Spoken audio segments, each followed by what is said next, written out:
Malam itu, seperti biasa, rumah Ustazah Khadijah dipenuhi suara merdu anak-anak yang mengaji. Khadijah duduk di tengah, membimbing mereka dengan sabar, mencoba melupakan kegelisahan yang membebani hatinya. Sementara itu, di teras, Acil Lela duduk berjaga, pandangannya waspada. Tiba-tiba suara riuh dari kejauhan memecah kekhusyuan pengajian. Suara langkah kaki banyak orang dan teriakan-teriakan. Acil Lela langsung berdiri, wajahnya menegang. "Ustazah, mereka datang!" seru Acil Lela panik. Pintu rumah pun digedor dengan keras. Kepala Desa Sarkam berdiri di depan. Wajahnya bengis. Matanya menyala penuh nafsu dan amarah. Di sampingnya berdiri juga sekretaris desa yang bernama Sanusi, seorang pria kurus berkacamata yang selalu patuh pada Sarkam, dan beberapa puluh warga yang terprovokasi membawa obor dan senjata seadanya. "Khadijah, keluar kau! Jangan sembunyi! Malam ini aku akan seret kau ke kantor polisi!" teriak Sarkam. Khadijah menghentikan pengajian. Wajahnya pucat. Anak-anak santri ketakutan. Beberapa mulai menangis. Khadijah memeluk mereka erat, mencoba menenangkan. "Ada apa ini Pak Sarkam? Mengapa kalian datang dengan keributan seperti ini?" tanya Khadijah mencoba tegar. "Tidak ada waktu untuk basa-basi. Kau sudah cukup membuat onar di kampung ini. Sudah banyak korban berjatuhan. Malam ini juga kau akan mempertanggungjawabkan perbuatanmu di hadapan hukum," jawab Sarkam. Beberapa warga yang selama ini membela Khadijah mencoba maju, ingin melindunginya. "Jangan macam-macam Pak Kades. Ustazah Khadijah itu tidak bersalah," seru Pak Mail yang kini ditemani Maulana dan beberapa pekerja perkebunan yang sempat bersamanya tadi malam. Namun jumlah mereka kalah jauh. Puluhan warga yang dihasut Sarkam langsung mendorong mereka mundur. Maulana mencoba menerobos, tetapi ia dipegangi erat oleh anak buah Sarkam. "Minggir kalian! Jangan ikut campur! Ini urusan desa. Sanusi dan kalian semua, cepat seret perempuan ini!" bentak Sarkam. Sekretaris Sanusi dan beberapa anak buah Sarkam pun maju, mencengkram lengan Khadijah dengan kasar. Khadijah mencoba memberontak, tetapi tubuhnya yang sedang hamil membuatnya lemah. "Lepaskan saya tidak bersalah!" teriak Khadijah. "Tidak ada gunanya melawan. Kau akan dihukum atas semua perbuatanmu," Sarkam menyeringai, puas melihat Khadijah tak berdaya. Dengan paksa Khadijah diseret keluar dari rumahnya, meninggalkan anak-anak santri yang menangis histeris. Ia didorong masuk ke dalam mobil jeep milik Sarkam. Sanusi duduk di kursi kemudi, Sarkam di sampingnya, dan Khadijah di kursi belakang diapit oleh dua anak buah Sarkam. Mobil itu melesat membelah kegelapan malam, meninggalkan kerumunan warga yang masih terpecah belah. Jalanan menuju kota kecamatan adalah jalan hutan yang panjang dan berkelok. Pepohonan tinggi menjulang di kedua sisi, menciptakan terowongan gelap yang mencekam. Di dalam mobil, Khadijah gemetar. Ia tahu Sarkam tidak akan membawanya langsung ke kantor polisi. Ada niat busuk lain di balik semua ini. Benar saja. Setelah menempuh perjalanan sekitar 20 menit, Sanusi yang mengemudi, atas instruksi Sarkam, membelokkan mobil ke sebuah persimpangan jalan buntu yang gelap, jauh dari pemukiman. Jalan itu berakhir di sebuah area terpencil di tengah rimbunnya hutan. Mobil berhenti. Sarkam menoleh ke belakang. Matanya penuh nafsu bejat. "Nah, Khadijah, sekarang kita bisa bicara lebih santai." Kedua anak buah Sarkam keluar dari mobil. Sarkam meraih tangan Khadijah, menariknya paksa keluar. Khadijah meronta. Apa yang kau inginkan, Sarkam? Kau tidak akan membawaku ke polisi, kan? Khadijah berteriak. Suaranya dipenuhi ketakutan. Sarkam tertawa mesum. Tentu saja tidak, manis. Untuk apa polisi? Kita bisa menyelesaikan masalah ini secara kekeluargaan. Kau tidak perlu repot-repot ke penjara, asal kau mau memenuhi keinginanku. Ia mencoba memegang dagu Khadijah. Jadilah istriku, Khadijah. Kau tidak akan menyesal. Aku akan memberimu kemewahan, dan anak dalam kandunganmu akan kuanggap seperti anakku sendiri. Khadijah mundur selangkah. Rasa jijik melingkupi dirinya.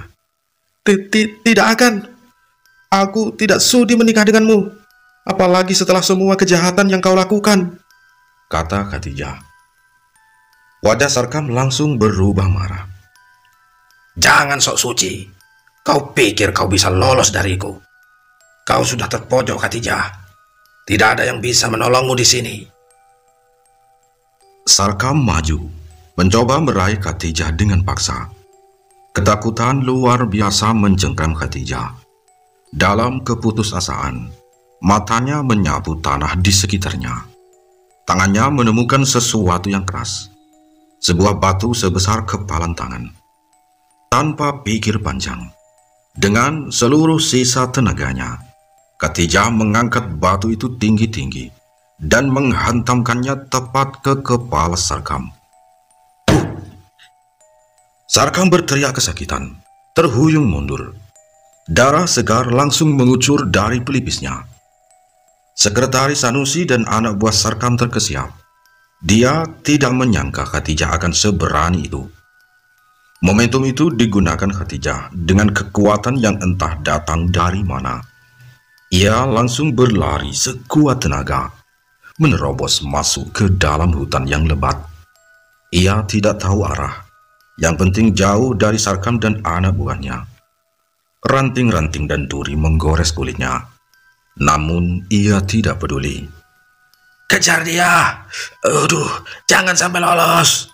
Teriak Sarkam memegangi kepalanya yang berdarah. Sanusi dan anak buah Sarkam langsung mengejar Khadijah. Senter mereka menyapu kegelapan.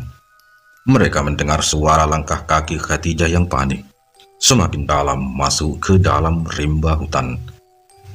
Namun, hutan Kalimantan yang lebat adalah labirin yang menakutkan. Semakin dalam Khadijah berlari, semakin sulit jejaknya terlacak. Suara langkah kaki Khadijah semakin samar, hingga akhirnya menghilang di telan gelapnya hutan. Sarkam dan anak buahnya terus mencari, menyusuri sema-sema, memanggil-manggil nama Khadijah. Namun, hutan itu seolah menelannya. Hanya ada keheningan mencekam, diselingi suara binatang malam dan deru napas mereka yang terengah-engah. Khadijah telah lenyap, bagai ditelan bumi. Sarkam mengepalkan tangan. Wajahnya penuh amarah dan frustasi. Rencananya gagal total. Dan kini Khadijah hilang tanpa jejak. Kegelapan pekat menyelimuti hutan Kalimantan. Meskipun rembulan sesekali memancarkan sinarnya yang pucat, lebatnya pepohonan seolah menutup rapat semua cahaya, menciptakan lorong-lorong kelam yang tak berujung. Suara-suara hewan malam terdengar saling bersahutan.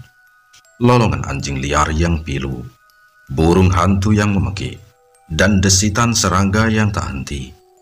Sesekali terdengar suara aneh yang samar-samar, mirip rintihan wanita yang menangis, atau bahkan cekikikan yang menyeramkan, membuat bulu kuduk merinding. Khadijah terus berlari. Napasnya tersengal-sengal. Jantungnya berdebar tak karuan.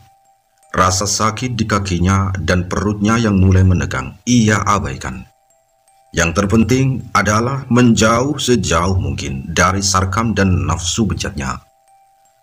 Ia tersandung akar pohon, jatuh terjerembab beberapa kali, namun segera bangkit dan melanjutkan pelariannya. Air mata bercampur keringat membasahi wajahnya. Namun ia tak peduli. Ia hanya ingin selamat demi bayi dalam kandungannya.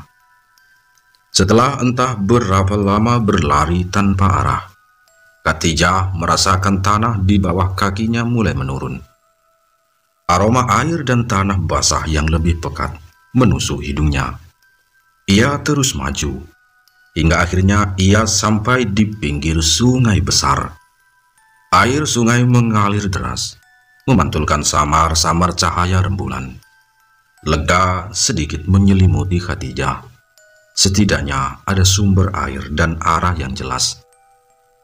Pandangannya menyapu ke seberang sungai, lalu ke hilir. Di kejauhan, di antara semak-semak bambu yang rimbun, ia seperti melihat sesosok wanita sedang mencuci baju di tepi sungai. Ada harapan yang menyeruak di hati Khadijah. Mungkin ada perkampungan lain di dekat sini. Dengan sisa tenaga, Khadijah berjalan mendekat ke arah sosok itu. Langkahnya hati-hati, mencoba tidak menimbulkan suara. Semakin dekat, semakin jelas siluet wanita itu. Ia mengenakan pakaian lusuh, rambutnya tergerai panjang, dan ia terus mencuci dengan gerakan monoton. Assalamualaikum, sapa Khadijah pelan. Suaranya sedikit gemetar. Wanita itu tidak menjawab. Ia hanya berhenti mencuci, lalu perlahan menoleh ke arah Khadijah. Darah Khadijah seketika membeku. Ia menahan pekikan di tenggorokannya. Wajah wanita itu sangat menyeramkan. Kulitnya keriput dan kehitaman seperti hangus. Matanya cekung dan kosong. Bibirnya tipis seperti tertarik ke belakang, memperlihatkan gusi hitam. Ada bekas luka mengerikan melintang di pipinya, dan rambutnya yang tergerai terlihat kusam dan kusut. Bukan wanita biasa. Itu adalah wujud dari seseorang yang telah mengalami penderitaan luar biasa, atau bahkan bukan manusia. Ketakutan yang lebih dalam mencengkram Khadijah. Ia langsung membalikkan badan, tanpa berpikir panjang, dan kembali berlari menyusuri tepi sungai, menjauhi wanita menyeramkan itu. Ia berlari tak tentu arah, hanya ingin menjauh dari kengerian yang baru saja ia lihat. Setelah berlari beberapa lama, napasnya benar-benar habis. Perutnya terasa sangat sakit. Ia berhenti, membungkuk, berusaha mengatur napasnya. Saat ia mengangkat kepala, matanya menangkap sebuah pemandangan yang memberikan secercah harapan. Di tengah rimbunnya hutan, tak jauh dari tepi sungai, tampak sebuah rumah kayu sederhana. Rumah panggung khas Kalimantan. Yang membuat Khadijah terpaku adalah lampu damar khas Kalimantan yang digantung di teras depan rumah itu, memancarkan cahaya kuning hangat yang redup, seolah menjadi mercusuar di tengah kegelapan rimba. Dari cerobong asapnya terlihat kepulan asap tipis, menandakan ada kehidupan di dalamnya. Dengan sisa-sisa kekuatannya, Khadijah menyeret langkahnya menuju rumah itu. Ia menaiki anak tangga kayu yang rapuh itu. Cuk, cuk, cuk, cuk. Lalu mengetuk pintu dengan tangan gemetar.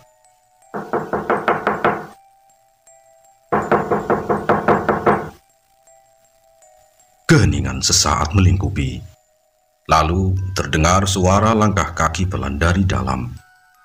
Pintu kayu terbuka perlahan, menampakkan sepasang sosok. Sepasang suami istri yang sudah tua renta. Rambut mereka sudah memutih semua. Kulit mereka berkerut dalam, namun kelihatannya masih sehat dan penuh vitalitas. Sang lelaki memiliki mata yang teduh dan senyum ramah, sementara sang wanita memiliki aura keibuan yang menenangkan. Mereka menatap Khadijah dengan tatapan penuh tanya, namun tidak ada raut terkejut atau ketakutan di wajah mereka melihat seorang wanita hamil di tengah malam di hutan. Nah, siapa kamu? Dan mengapa sendirian di malam seperti ini? Tanya si lelaki tua. Suaranya lembut dan menenangkan. Khadijah tak kuasa menahan air matanya lagi. Tubuhnya ambruk. Air mata mengalir deras dari matanya, dan ia hanya mampu berbisik. Tolong, saya. Pertemuan tak terduga di tengah hutan yang mencekam ini bisa jadi adalah sebuah penyelamatan, atau justru permulaan dari misteri baru bagi Khadijah.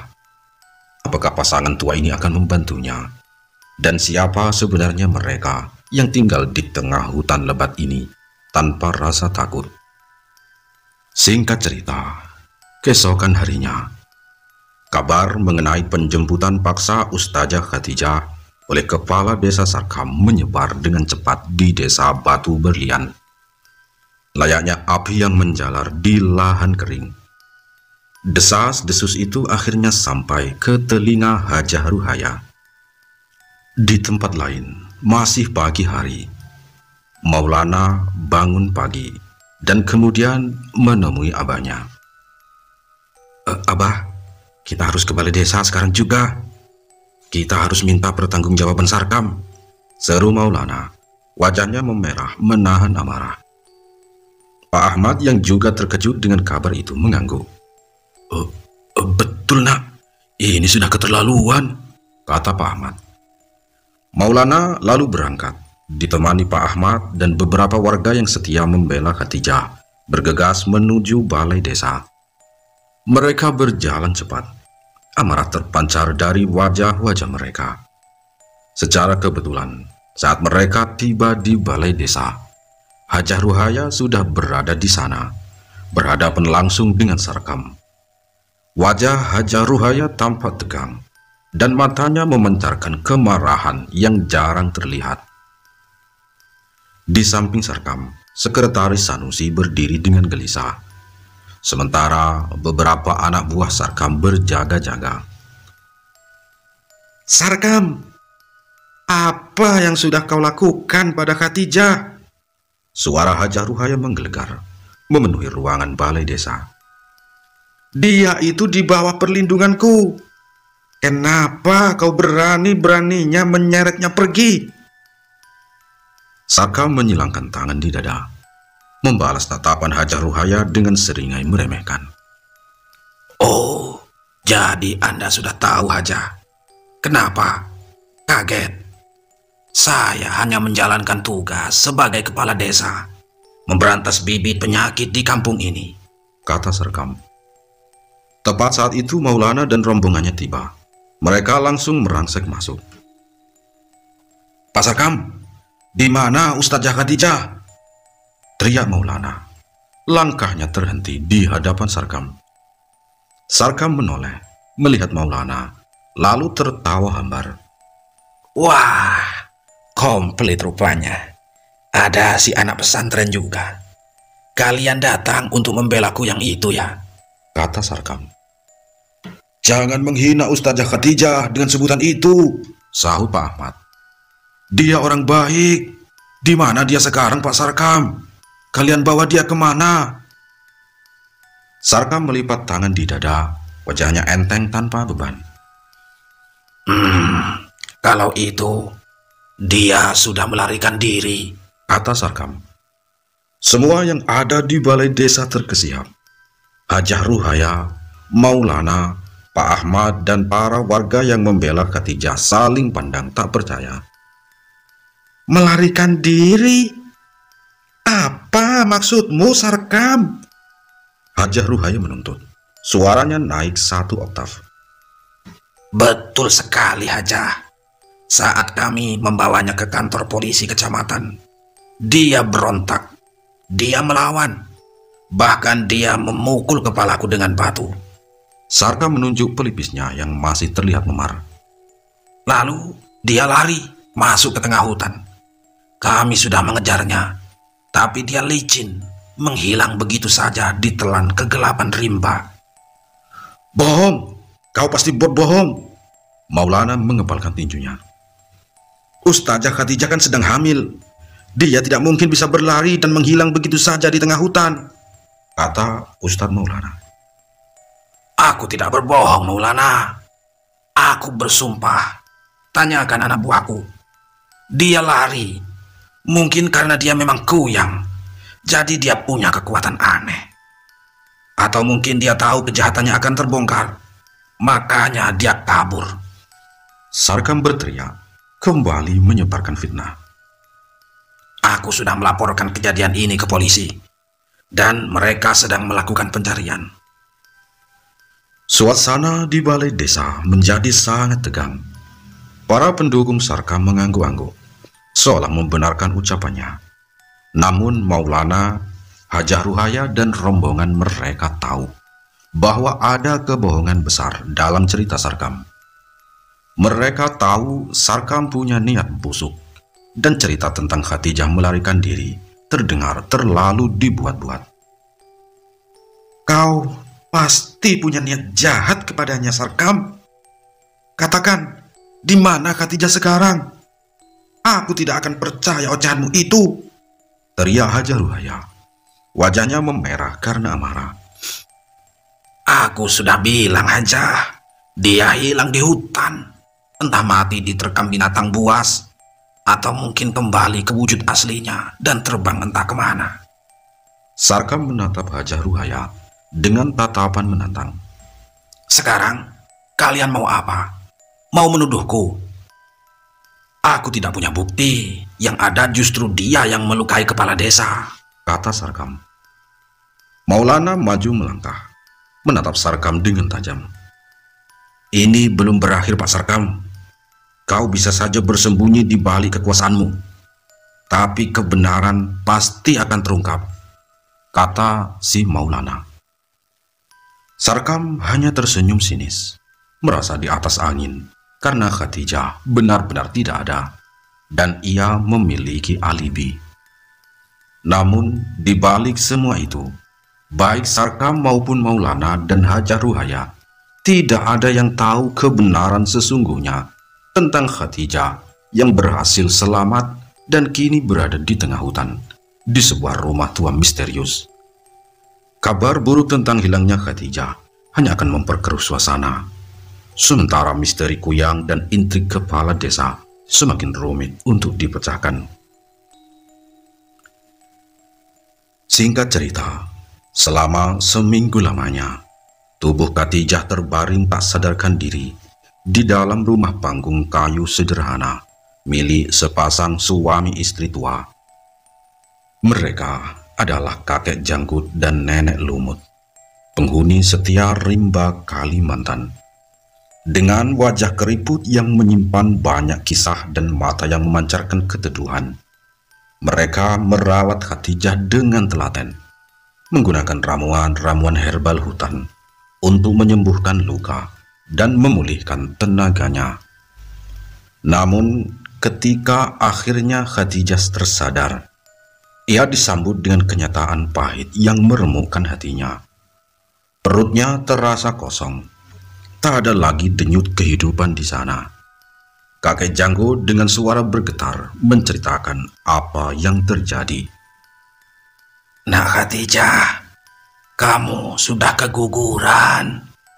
Mungkin karena terlalu lelah, atau banyak terjatuh, atau juga terkejut saat di hutan, kata kakek Janggut.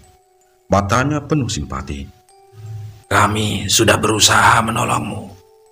Kami juga yang memakamkan bayimu di samping pohon kemuning di belakang rumah. Dunia Khadijah seolah runtuh untuk ketiga kalinya. Suaminya tewas dibakar, Anak sulungnya meninggal bersamanya, dan kini bayi yang dikandungnya, buah cintanya dengan Ustadz Harun, juga direnggut paksa oleh takdir. Air mata yang sudah tak bersisa di hatinya, kini kembali mengalir deras. Duka yang mendalam itu perlahan berubah menjadi dendam yang membara. Suami dan kedua anaknya telah menjadi korban. Ia bersumpah akan mencari tahu siapa di balik semua ini. Sementara itu, di desa Batu Berlian, kabar hilangnya Khadijah setelah dijemput paksa Serkam telah menggemparkan.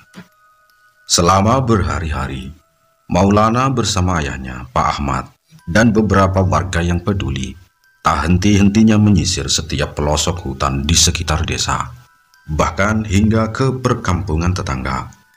Mereka memanggil-manggil nama Khadijah, menyapu setiap semak belukar dengan pandangan penuh harap.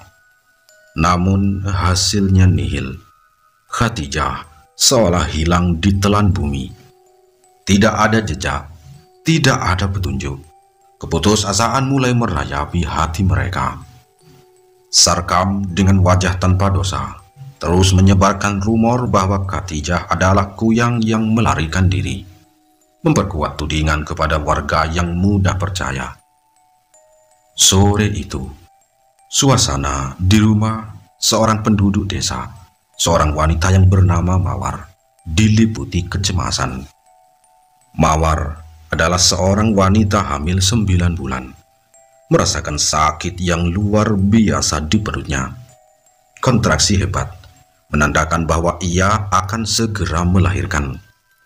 Suaminya yang bernama Iman, yang baru saja pulang dari perantauan di kota, langsung panik. Aduh, Mas Iman, cepat panggil dukun bayi desa. Sakit sekali. Rintih Mawar, wajahnya pucat pasi. Iman tanpa membuang waktu, segera berlari menuju rumah dukun bayi desa.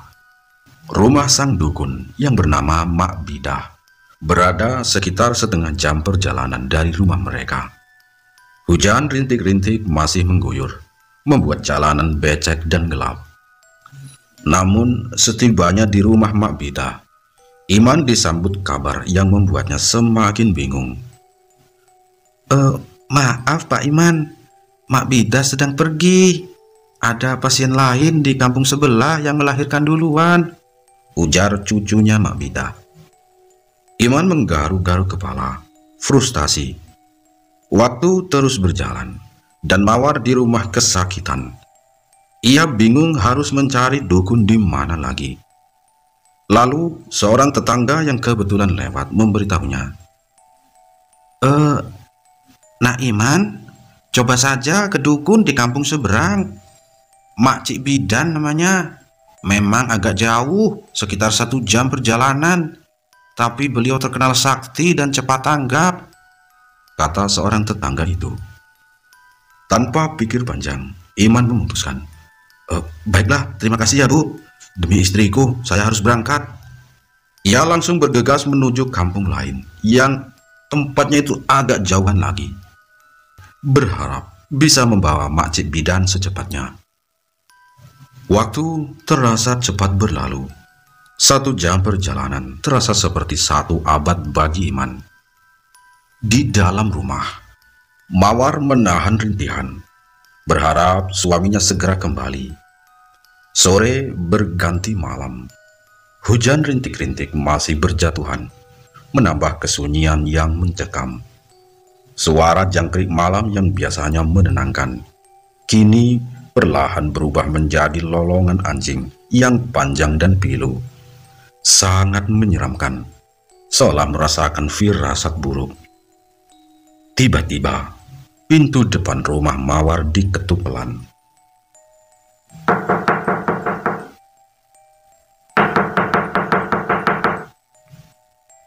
Mawar tersentak. Ia mengira itu adalah Iman suaminya, yang sudah kembali bersama dukun bayi. Dengan susah payah, ia bangkit dan melangkah menuju pintu depan rumahnya. "Oh, Mas Iman," panggil Mawar. Pintu dibuka, dan Tidak ada siapa-siapa di depan sana. Hanya kegelapan dan suara rintik hujan. Mawar mengernyit. Mungkin hanya angin. Ia menutup pintu kembali. Baru saja ia berbalik dan mau tiduran di kasur, jendela kamar tidurnya ini diketuk.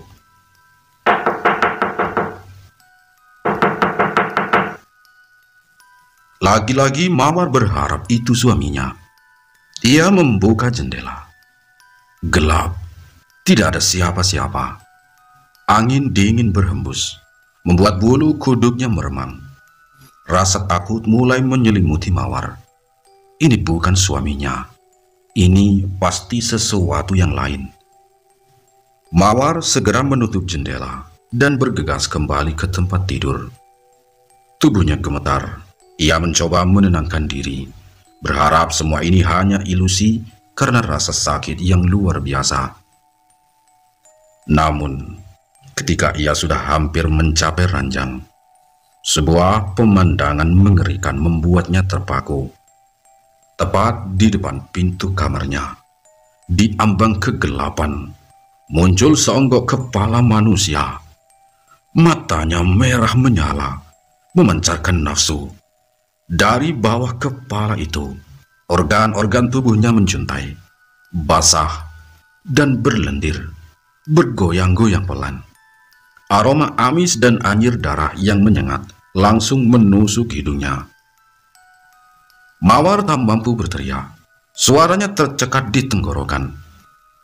Kakinya kaku, tak bisa digerakkan. Ia hanya bisa menatap ngeri pada makhluk yang kini melayang mendekatinya. Wajah kuyang itu menatap perut buncit Mawar dengan tatapan lapar. Lalu, dengan gerakan yang cepat, ia mendekat. Begitu dekat hingga Mawar bisa merasakan hawa dingin yang mematikan dan bau busuk dari kepalanya. Kah! Suara decakan dari mulut kuyang itu terdengar jelas. Mawar hanya bisa memejamkan mata. Air matanya mengalir deras dari sudut matanya. Ia merasakan sakit yang luar biasa. Gigi-gigi tajam kuyang mulai merobek kulit perutnya, mencari-cari mangsanya. Darah menyembur, membasahi kain sarung dan lantai kamar. Mawar tidak bisa bergerak, tidak bisa berteriak. Ia hanya bisa merasakan rasa sakit dan kengerian yang tak terhingga. Sementara bayinya, buah hatinya yang belum sempat melihat dunia direnggut paksa oleh kegelapan yang menjijikkan itu. Malam itu, di desa Batu Berlian, teror kuyang kembali mengukir duka, seolah tanpa pikir. Di bawah cahaya redup lampu damar, di rumah panggung sederhana di tengah hutan, Khadijah menceritakan semua musibah yang menimpanya kepada kakek janggut dan nenek lumut. Suaranya serak, air mata terus mengalir, menceritakan tentang Ustadz Harun dan anak mereka yang tewas dalam kobaran api, bayi dalam kandungannya yang gugur karena pelariannya dari Sarkam, hingga fitnah keji yang menerpa dirinya. Setiap kata adalah tusukan baru di hatinya yang sudah hancur lebur. Kakek janggut dan nenek lumut mendengarkan dengan seksama. Wajah mereka menunjukkan raut iba yang mendalam. Mereka berdua memang sudah lama tinggal jauh dari hiruk-pikuk kampung, dan tragedi-tragedi di desa baru mereka dengar dari Khadijah. Setelah Khadijah selesai bercerita, keheningan menyelimuti ruangan. Nenek lumut mengusap punggung Khadijah dengan lembut, sementara kakek janggut menghela napas panjang. Nak Khadijah, ujar kakek janggut, suaranya pelan dan berwibawa. Kami turut merasakan dukamu yang begitu dalam. Suamimu, anakmu, bahkan bayi yang belum sempat lahir, semua direnggut oleh kejahatan dan fitnah. Khadijah hanya bisa mengangguk. Isak tangisnya kembali pecah. Saya tidak tahu harus bagaimana lagi, kek, Nek. Saya hanya ingin mereka yang bertanggung jawab merasakan apa yang saya rasakan. Mata kakek Janggut tiba-tiba memancarkan kilatan aneh. Jika itu maumu, Nak, kami bisa membantumu. Khadijah mengangkat kepalanya, menatap kakek Janggut dengan tatapan penuh tanya. Membantu bagaimana, kek? Nenek Lumut ikut menimpali. Suaranya juga penuh keyakinan. Kami punya jalan, Nak. Sebuah jalan untuk membalaskan dendammu. Untuk membuat mereka yang merenggut kebahagiaanmu membayar mahal atas perbuatan mereka. Tapi bagaimana caranya, Nek? Khadijah ragu. Kakek Janggut mendekat. Suaranya direndahkan. Kami memiliki sebuah ilmu, Nak. Ilmu kuno dari leluhur kami. Ilmu yang bisa membuatmu sangat kuat. Bahkan mungkin lebih hebat dari siapapun di desa itu. Kamu bisa menguasai kekayaan. Dan tidak ada yang berani meremehkanmu lagi. Ia berhenti sejenak, menatap mata Khadijah lekat-lekat. Tapi syaratnya, Nak, cukup berat. Dan jika kamu sudah setuju, kamu tidak bisa membatalkannya lagi. Sama sekali tidak bisa. Karena ilmu ini akan menyatu dengan jiwamu. Khadijah berpikir keras. Di satu sisi, ia adalah seorang santri. Seorang wanita beriman yang diajarkan untuk berserah diri kepada takdir dan memaafkan. Namun, di sisi lain, rasa dendam yang membara di dalam dadanya.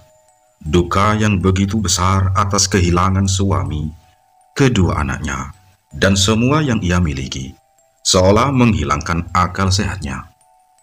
Pikirannya dikuasai oleh bayang-bayang api yang melalap rumahnya, wajah Sarkam yang bejat, dan misteri Kuyang yang berkeliaran karena sasaran fitnah yang ditujukan kepadanya. Ilmu apa itu, kek, Nek? Tanya Khadijah. Suaranya bergetar antara takut dan penasaran yang menguasai segalanya. Kakek Janggut dan Nenek Lumut saling pandang. Senyum tipis mereka di bibir mereka yang keriput. Senyum itu bagi Khadijah yang sedang diliputi amarah, tampak seperti jaminan kemenangan. Ilmu ini adalah ilmu Kuyang, Nak. Jawab kakek Janggut dengan nada tenang, namun penuh penekanan. Mata Khadijah membelalak. Tubuhnya sedikit bergedik. Kuyang, makhluk yang telah meresahkan warga desa. Makhluk yang telah mengambil bayi-bayi penduduk desa. Bagaimana mungkin ia menerima ilmu itu? Namun dendam itu lebih kuat. Kebingungan itu sirna, digantikan oleh hasrat untuk membalas. Oh, baik, kek, Nek. Saya mau menguasai ilmu itu. Saya ingin mereka yang berbuat jahat kepada saya merasakan apa yang saya rasakan. Ucap Khadijah akhirnya. Suaranya mantap, penuh tekad yang dipenuhi kegelapan. Wajah kakek Janggut dan Nenek Lumut langsung berseri-seri. Senyum mereka mengembang lebar, memperlihatkan gigi yang sudah banyak ompong.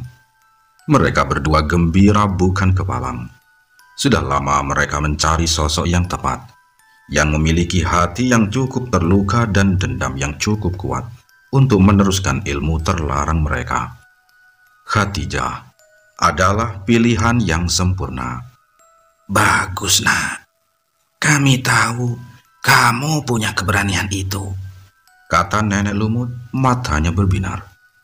Kami sudah sangat tua, dan ilmu ini harus ada penerusnya. Mereka berdua lalu segera mempersiapkan persyaratan dan prosesi semedi untuk menurunkan ilmu tersebut. Suasana di rumah panggung sederhana itu berubah total. Aroma kembang 7 rupa bercampur kemenyan mulai tercium. Berbagai sesajen disiapkan di sudut ruangan. Kakek Janggut dan Nenek Lumut menjelaskan syarat terakhir yang paling berat yang harus Khadijah bayar. Untuk menguasai ilmu itu, nak, kamu harus merelakan keimananmu. Kamu harus menyerahkan sebagian jiwamu kepada penjaga ilmu ini. Kamu harus melupakan semua ajaran yang pernah suamimu sampaikan tentang kebaikan dan pengampunan. Dendam adalah jalanmu, dan kekuatan adalah tujuanmu. Khadijah diam. Persyaratan ini jauh lebih berat dari yang ia bayangkan. Melepaskan imannya, mengkhianati ajaran Ustadz Harun. Namun bayangan wajah suaminya yang terbakar, tangisan bayinya yang hilang, dan senyum sinis Sarkam kembali berkelebat di benaknya. Dendam yang membungkus di dalam dadanya terlalu kuat, membutakan hati dan akalnya. Saya bersedia, kek, Nek, ucap Khadijah. Suaranya pelan, namun penuh kepastian. Ia telah membuat pilihan. Pilihan yang akan mengubah takdirnya, dan mungkin nasib seluruh desa Batu Berlian. Malam itu, di tengah hutan belantara, Khadijah mulai menapaki jalan kegelapan demi sebuah balas dendam yang akan menuntut harga yang sangat mahal. Di tengah pekatnya hutan belantara Kalimantan, jauh dari jangkauan mata manusia dan hiruk-pikuk perkampungan, kakek Janggut dan nenek Lumut mempersiapkan ritual terlarang untuk Khadijah. Lokasi yang mereka pilih adalah sebuah goa kecil yang tersembunyi. Goa itu, menurut kepercayaan setempat, adalah tempat yang angker, di mana energi gelap berkumpul dan roh-roh kuno bersemayam. Udara di sekitarnya terasa dingin menusuk, bahkan di siang hari. Ritual itu dimulai saat bulan purnama bersinar penuh, memancarkan cahaya perak temaram yang menembus celah pepohonan. Kakek Janggut dan nenek Lumut membawa Khadijah ke dalam gua. Di tengah gua, sebuah lingkaran sihir telah digambar dengan arang kayu ulin. Di dalamnya, berbagai bahan ritual tersusun rapi, menciptakan pemandangan yang mengerikan sekaligus mistis. 7 tengkorak monyet hutan yang telah mengering disusun melingkar. Darah ayam hitam yang masih segar ditempatkan dalam cawan tempurung kelapa. Bunga melati hitam yang konon katanya hanya mekar di kuburan angker ditebarkan di sekeliling lingkaran. Kemenyan hitam yang dibakar di atas bara, asapnya mengepul tebal, memenuhi gua dengan aroma busuk dan pengap. Jarum emas yang telah diasapi dengan dupa diletakkan di atas sebuah kain kafan bekas, serta rambut manusia yang dicuri dari makam tanpa nama diikat dengan benang hitam. Juga ada air dari 7 sumur keramat dicampur dengan tanah kuburan baru. Khadijah dengan wajah pucat namun mata yang memancarkan tekad membara, duduk bersila di tengah lingkaran. Pakaiannya diganti dengan kain putih lusuh yang sudah disiapkan kakek Janggut. Sebelum ritual utama, Khadijah diwajibkan menjalani puasa dan pertapaan selama 7 hari 7 malam. Bukan puasa seperti yang diajarkan dalam Islam, melainkan puasa mutih yang ketat, hanya makan nasi putih tawar dan air putih untuk mengosongkan fisik dari energi positif. Selama itu, ia tidak boleh berbicara, tidak boleh melihat matahari, dan hanya boleh merenungi dendamnya. Setiap malam, ia akan dibawa ke dalam gua, merasakan hawa dingin yang menusuk, dan mendengar bisikan-bisikan aneh yang mulai memenuhi pikirannya. Kakek Janggut dan nenek Lumut secara bergantian mengawasinya, memastikan ia tidak menyimpang dari ritual. Malam kelima, ia mulai berhalusinasi, melihat bayangan suaminya dan anak-anaknya yang mati, bergantian dengan wajah Sarkam yang menyeringai. Halusinasi itu menguras habis sisa-sisa kemanusiaan dan imannya, menggantinya dengan kemarahan yang mendalam. Pada malam ke-7, Saat bulan purnama mencapai puncaknya, ritual utama dimulai. Kakek janggut dan nenek lumut duduk di hadapan Khadijah. Wajah mereka diolesi jelaga hitam. Mereka mulai melafalkan mantra-mantra kuno dalam bahasa yang aneh dan menyeramkan. Suara mereka berdesir, bergema di dalam gua, menciptakan melodi yang menusuk jiwa. Sumpahku menyatu dengan darah. Nyawaku adalah bayarmu. Terimalah kami, wahai penguasa malam. Berilah kekuatan pada hamba ini untuk membalas dendam yang membara. Mantra itu terus diulang, beriringan dengan tabuhan gendang dari kulit binatang yang dimainkan nenek lumut, menciptakan irama yang menghipnotis. Asap kemenyan semakin pekat, memenuhi gua hingga pandangan menjadi kabur. Pada puncaknya, kakek janggut mengambil cawan berisi darah ayam hitam. Dengan tatapan kosong, ia menyiramkan darah itu ke atas kepala Khadijah, membiarkannya mengalir membasahi seluruh tubuhnya. Aroma amis dan anyir darah membuat Khadijah mual. Namun ia tak berdaya.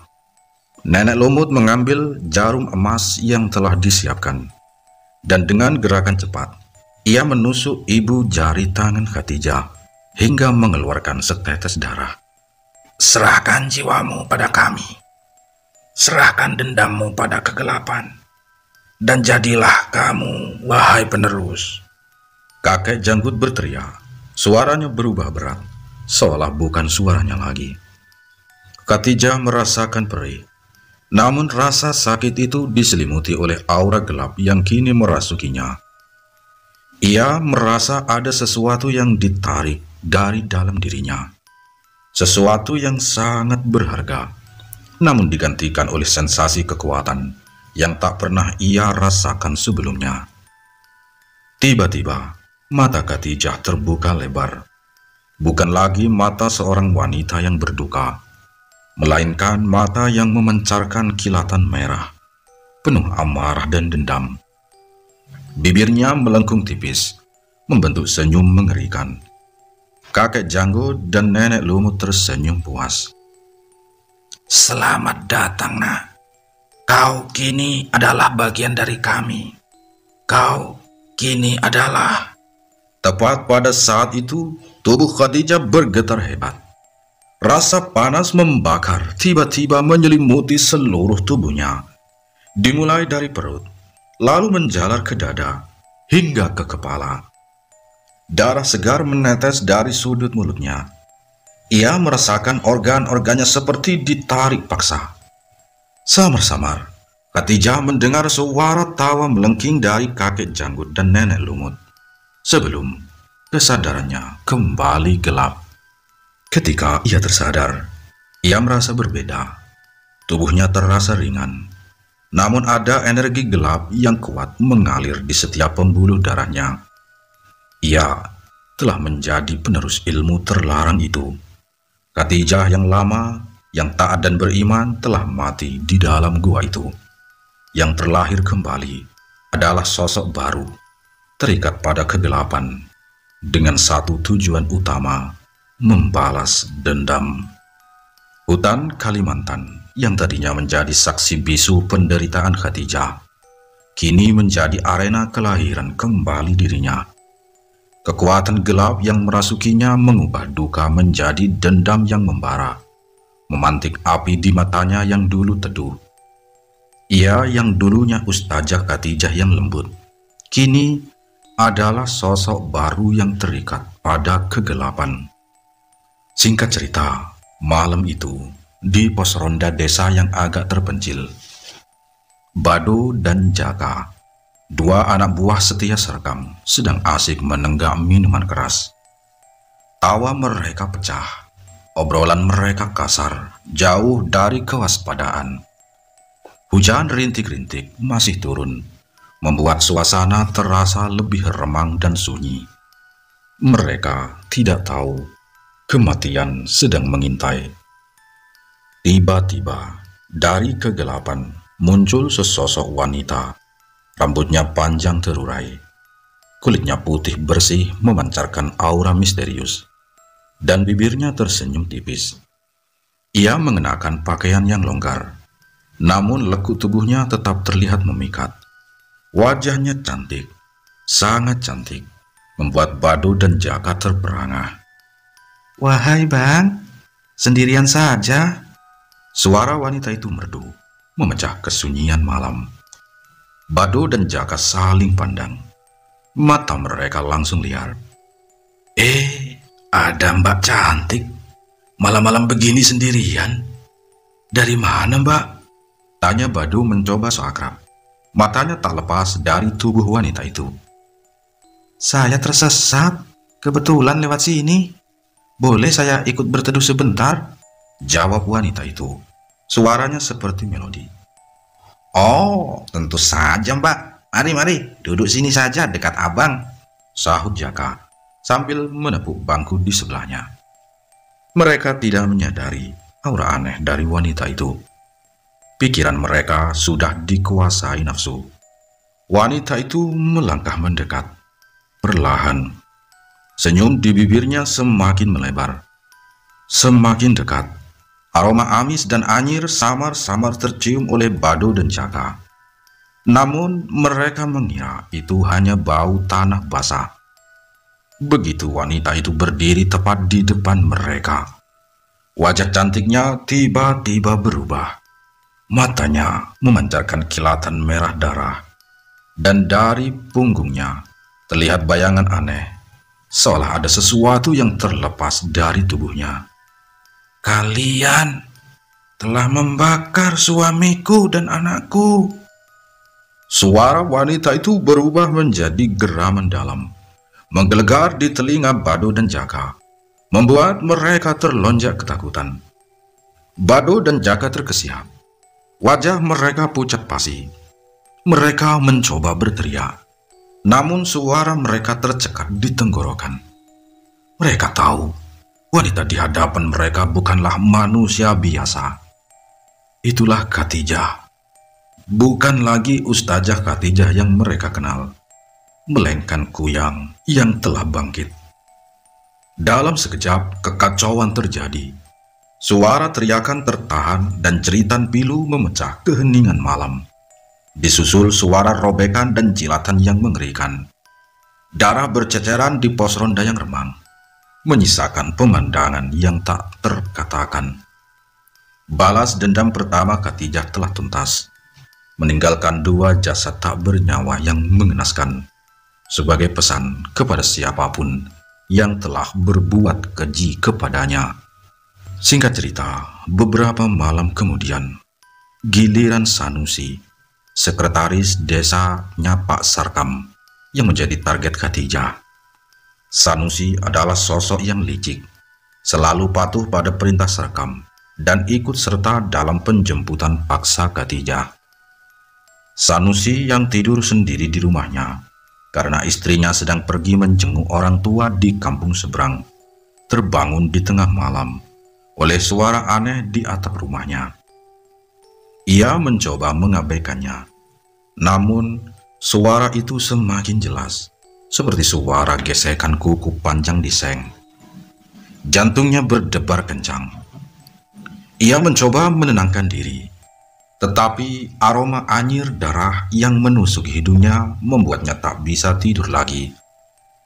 Sanusi bangkit, mengambil senter, dan melangkah perlahan menuju jendela. Jendelanya sedikit terbuka. Tepat saat ia mengintip keluar, sebuah kepala muncul dari balik jendela. Wajah itu, wajah yang sama dengan wanita cantik di pos ronda. Namun kini matanya merah menyala, dan dari lehernya organ-organ dalam menyuntai mengerikan. Itu adalah Khadijah dalam wujud kuyangnya. "Sanusi!" Suara itu berdesis, begitu dekat di telinganya. Sanusi tak bisa bergerak. Ia lumpuh oleh ketakutan. Ia mencoba berteriak, namun suaranya hanya menjadi rintihan lemah. Kuyang itu masuk ke dalam kamar, mengelilingi Sanusi. Matanya menatap tajam, seolah sedang membaca semua dosa-dosa Sanusi. Kau telah bersekongkol, menyeretku, membunuh bayiku, bisik Kuyang. Suaranya melengking tajam. Kengerian itu berlangsung tidak lama. Sanusi yang malang tidak punya kesempatan untuk melawan. Jeritan terakhirnya hanya bergema di dalam rumah kosong, sebelum akhirnya lenyap ditelan kegelapan dan keheningan. Pagi harinya, warga kembali menemukan mayat lain dengan kondisi mengenaskan, menambah daftar panjang teror yang membuat desa Batu Berlian dicekam ketakutan massal.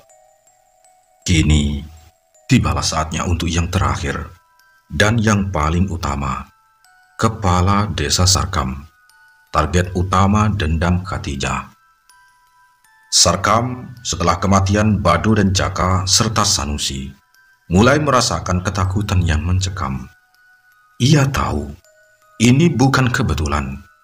Ini pasti berhubungan dengan Khatijah. Ia telah mengurung diri di rumahnya, memperketat penjagaan, dan bahkan memanggil dukun-dukun dari luar desa untuk membentengi dirinya. Malam itu, Sarkam duduk di ruang tengah rumahnya yang besar, dikelilingi oleh jimat-jimat dan bacaan mantra dari dukunnya. Ia gemetar. Hujan deras turun. Angin menderu-deru, seolah alam pun turut bergejolak. Ia mendengar suara aneh di atap, lalu di jendela, dan di pintu. Sarkam, kau tidak akan bisa lari. Suara itu bergema di seluruh ruangan, seolah datang dari mana-mana. Sarkam melotot. Ia mengambil parang. Tangannya gemetar. Siapa itu? Keluar! Keluar kau! Siapa yang berani-beraninya kepada kepala desa? Ini Sarkam.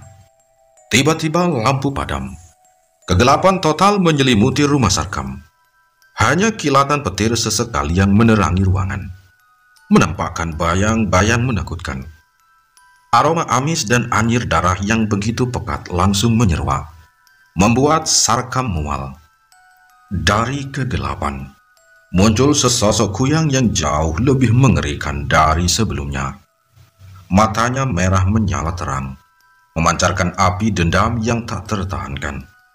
Organ-organ dalamnya menjuntai lebih panjang dan basah, dan suara decakannya kini terdengar seperti lolongan hantu.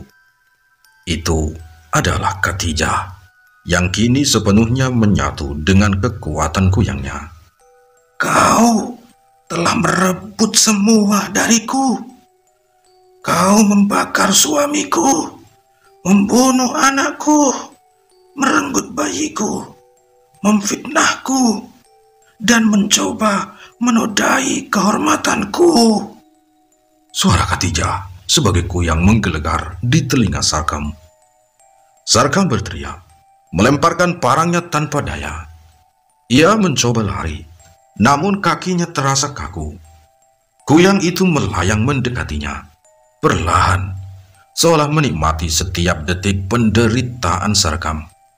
Ini adalah balas dendamku. Suara kuyang itu menggelegar sebelum gelap total menyelimuti rumah kepala desa Sarkam, diikuti jeritan terakhir yang memilukan. Pagi harinya, warga menemukan rumah kepala desa Sarkam dalam keadaan porak-poranda. Dinding-dindingnya retak, perabot berserakan, dan di tengah ruangan jasad Sarkam tergeletak tidak bernyawa, dengan kondisi yang sangat mengenaskan, sama seperti para korbanku yang sebelumnya. Balas dendam Khatijah telah mencapai puncaknya. Desa Batu Berlian kini dilanda ketakutan yang tak terperikan, menyadari bahwa kuyang yang meneror mereka adalah sebuah kekuatan yang jauh lebih gelap dan penuh dendam. Malam itu, malam sebelum penjemputan paksa oleh Sarkam, Acil Lela tak bisa menyembunyikan kegelisahannya. Ia menatap Khatijah yang sedang merapikan buku-buku ngaji dengan tatapan penuh beban. Ustazah, panggil Acil Lela pelan. Suaranya nyaris berbisik. Ada sesuatu yang harus saya ceritakan. Ini soal biang keladi semua kekacauan di desa ini. Khadijah menoleh, mengerutkan kening. Siapa itu Acil? Acil Lela mendekat, memastikan tak ada yang mendengar. Sebenarnya Hajah Ruhaya, Ustazah. Dia kuyang yang sebenarnya. Khadijah terperanjat. Apa? Bagaimana bisa Acil bicara begitu? Kata Khadijah. Saya melihatnya sendiri, Ustazah. Ujar Acil Lela, matanya memancarkan ketakutan.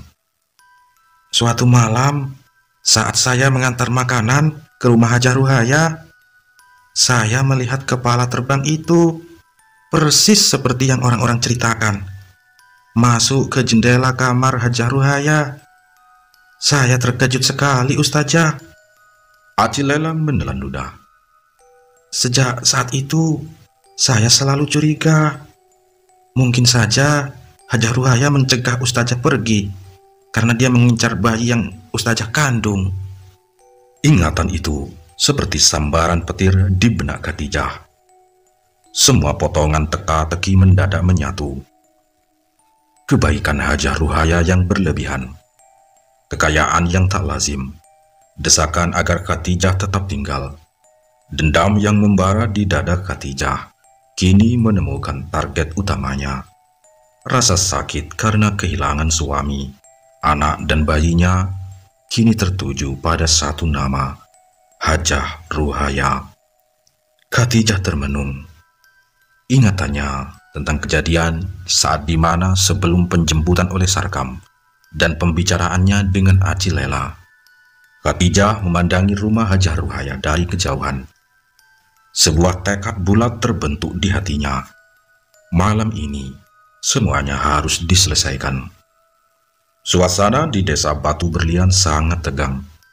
Setelah kematian Sarkam dengan cara yang mengenaskan, ketakutan warga mencapai puncaknya. Pos-pos ronda lebih giat dijaga, dipenuhi oleh warga yang tak bisa tidur nyenyak. Maulana juga ikut berjaga. Matanya tajam menelusuri kegelapan. Ustadz Maulana, sampai kapan sih teror ini akan berakhir? Tanya Dul, salah satu warga yang berjaga bersamanya.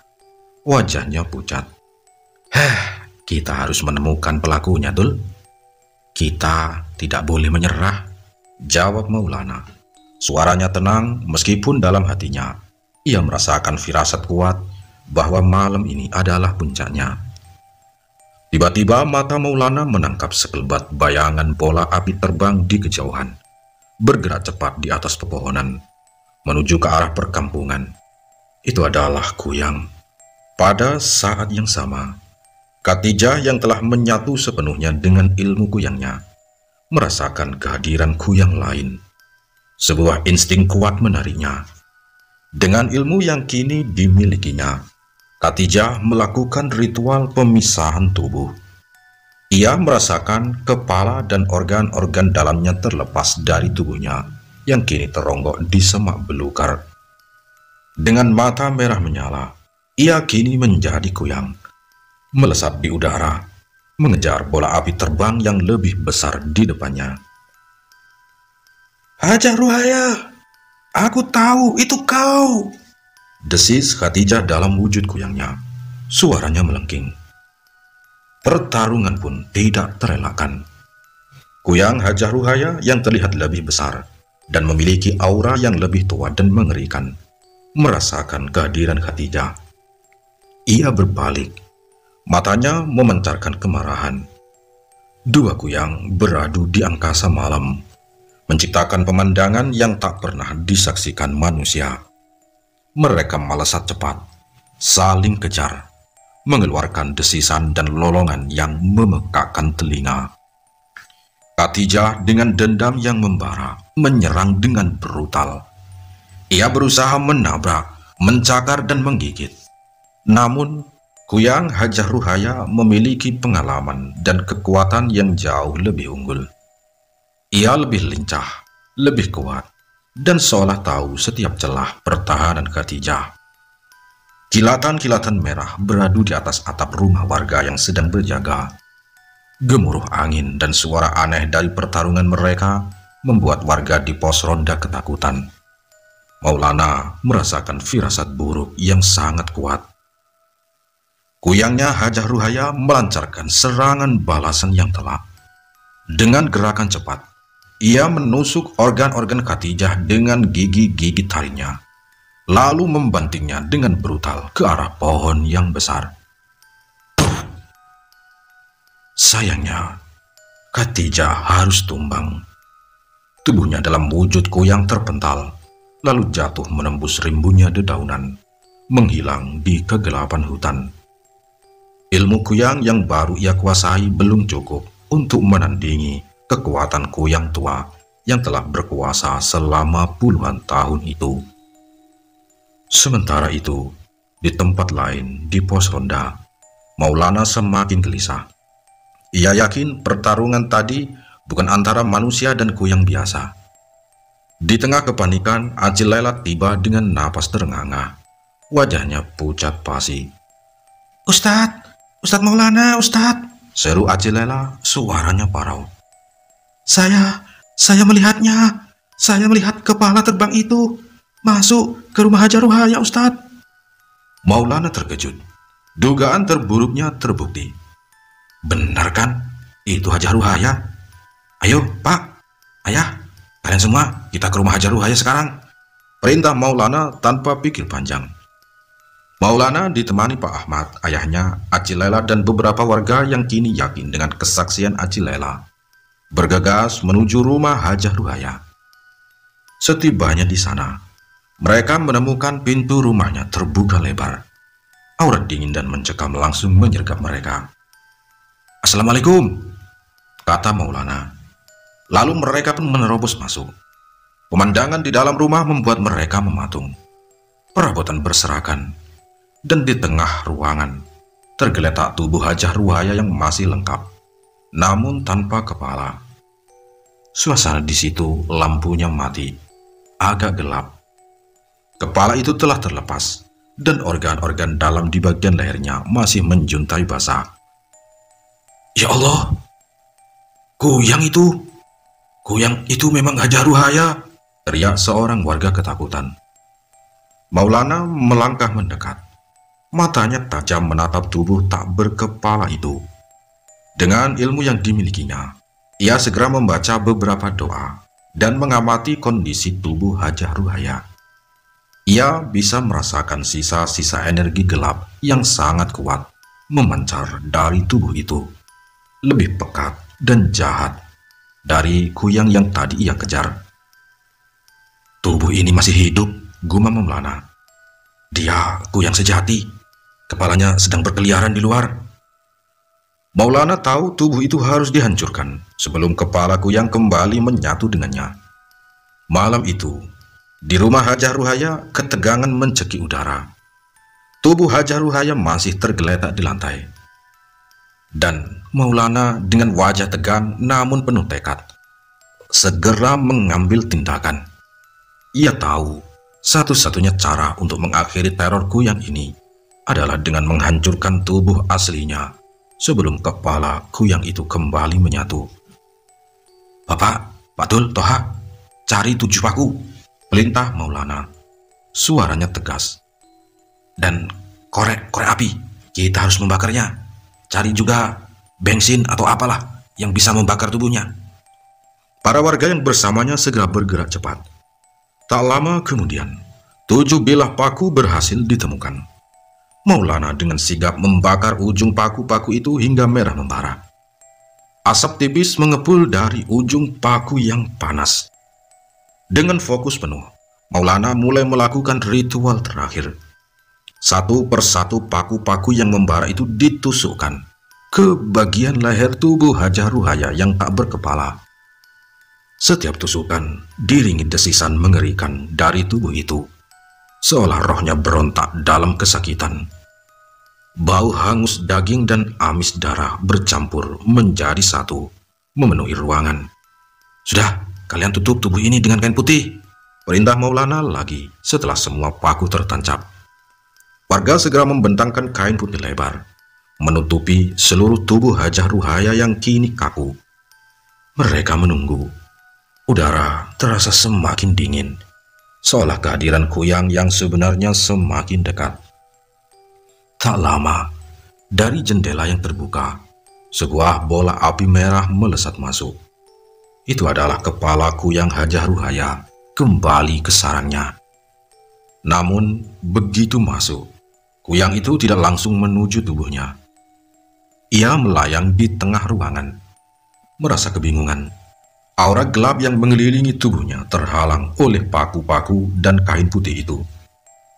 Kuyang itu berputar-putar liar, mencari-cari jalan. Mata merahnya memancarkan kemarahan dan keputusasaannya. Desisannya terdengar lebih frustasi, seolah terjebak. Dia tidak bisa kembali ke tubuhnya, bisik Maulana penuh kemenangan saat dia bersembunyi.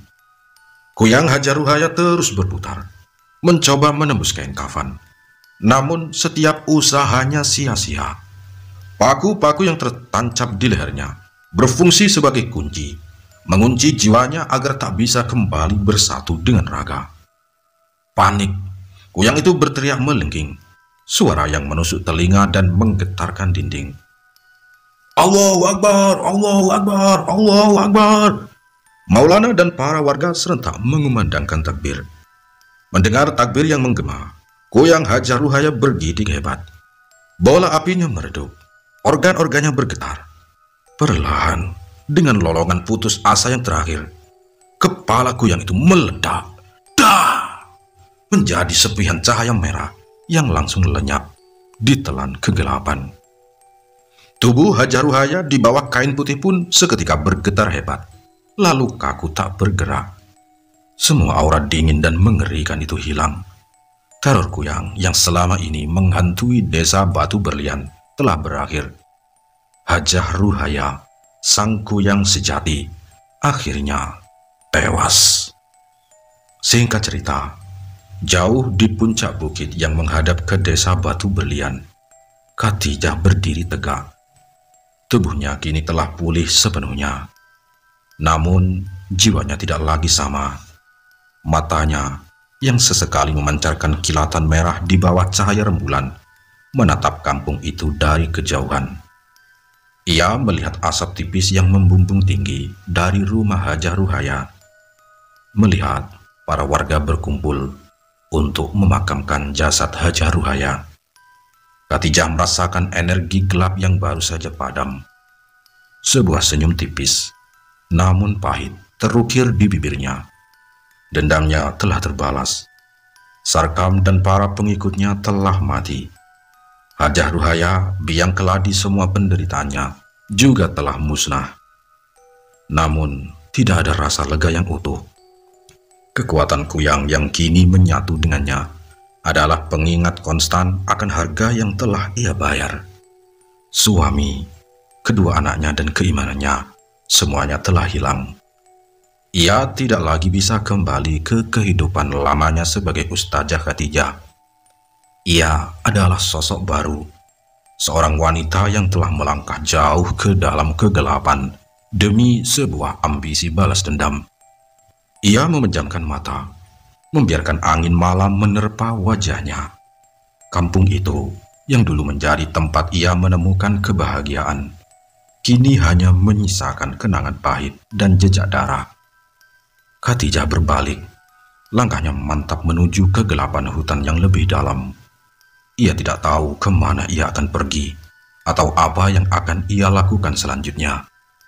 Namun satu hal yang pasti, ia akan hidup dengan dendam yang terbalaskan dan sebuah kekuatan terlarang yang akan selamanya menjadi bagian dari dirinya. Kisah teror Kuyang di desa Batu Berlian telah berakhir. Namun kisah Khadijah, sang Kuyang baru yang menyimpan dendam, baru saja dimulai. Tamat. Demikianlah cerita dari Bang Fawa. Semoga kalian sehat, terhibur, dan jangan lupa tidur yang nyenyak. Wassalam.